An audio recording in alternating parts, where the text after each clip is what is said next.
Alright, so first step was we removed the battery.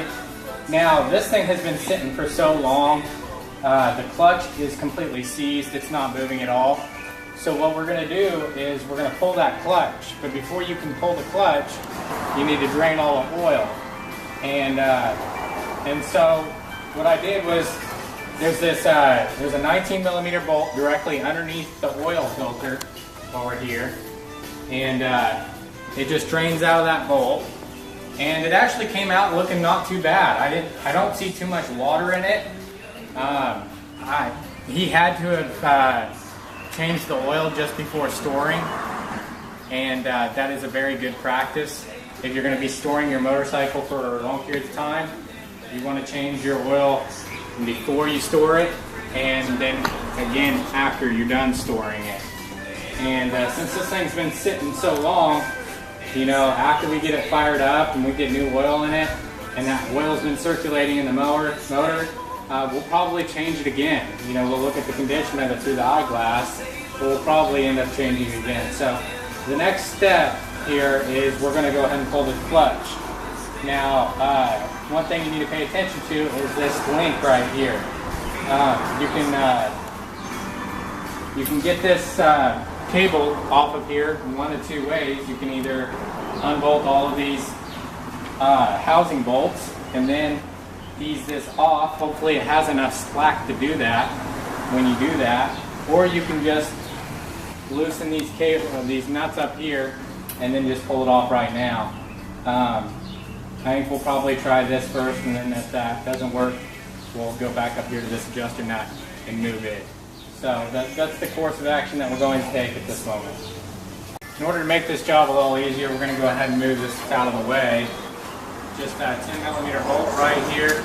Take that loose, and then you just work this on off, set it to the side, and now we're just going to break all of these loose in a cross pattern, and then we'll take them all off.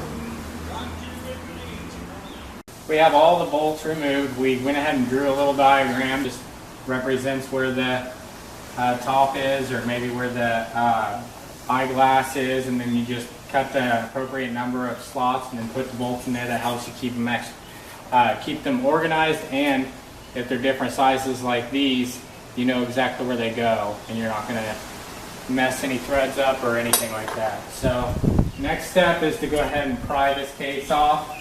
You can use a pry tool like this. You can use a flathead if you're really in a sticky situation, but this is probably the preferred tool so that you don't go banging the case up or anything like that. We just pull on it.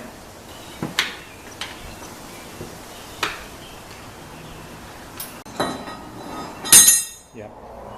This cord is putting on too much resistance to pry this off properly, so we're going to go ahead and loosen this lock nut up here and go ahead and take the cable off that way.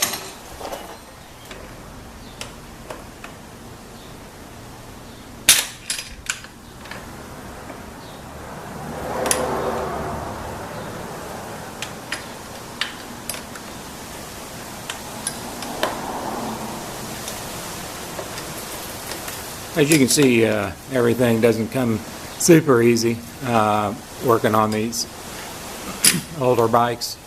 I tend to fight you on just about anything that you do, but Chris is doing a great job of getting that broke loose so we can relieve that tension to pull the case off.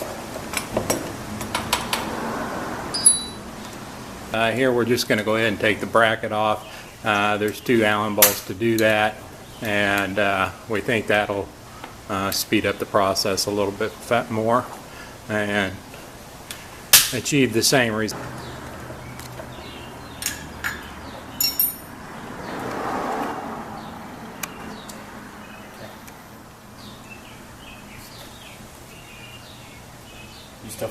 Put that cable off and out of the way.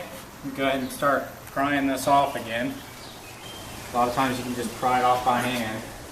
Shouldn't be too difficult.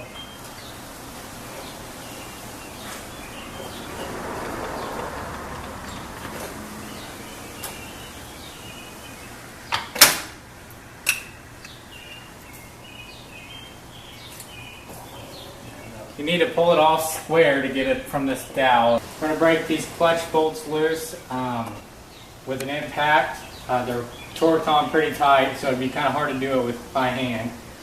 But if you wanted to, you just put it in top gear, pull down on the rear brake so it doesn't spin, have a buddy help you with that, and then just loosen these. They're spring loaded, so you just want to loosen them and then back them off with your hand. You can.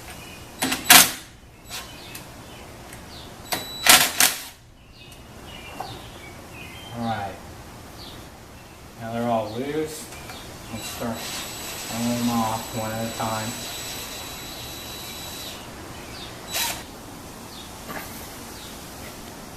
Things and see if they're within spec. Use a vernier caliper, and you can check the specs with OEM.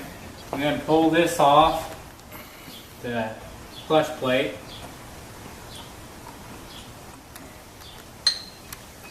Make sure that you don't have any loose parts. It's gonna, and you got a bearing in here, a roller bearing, but you have to be careful not to get dirty or lose. So we'll just set this over here with the springs, and we'll start taking these out. And this should probably come out. The clutch was frozen, so as you can see, it's not, I mean, it's actually not as bad as I thought it would be. We have an SR250 that actually looks a lot worse than this. It's all, the inner plates are all rusted, and the friction plates, you can see rust on some spotting rust on that. But overall, this really isn't that bad. I'll probably just clean these up, take it like a vernier caliper and measure the thicknesses on these and make sure they're within spec, service range, and then we will go ahead and put it back together and oil it up real good before installing it back on the bike. So I put the clutch plates back in the bike and just turn them by hand without any pressure on the plates, and you can just do that back and forth, or just keep doing it in circular fashion. Make sure the transmission is in neutral, and you'll just get rid of some of that surface rust if it's not that bad.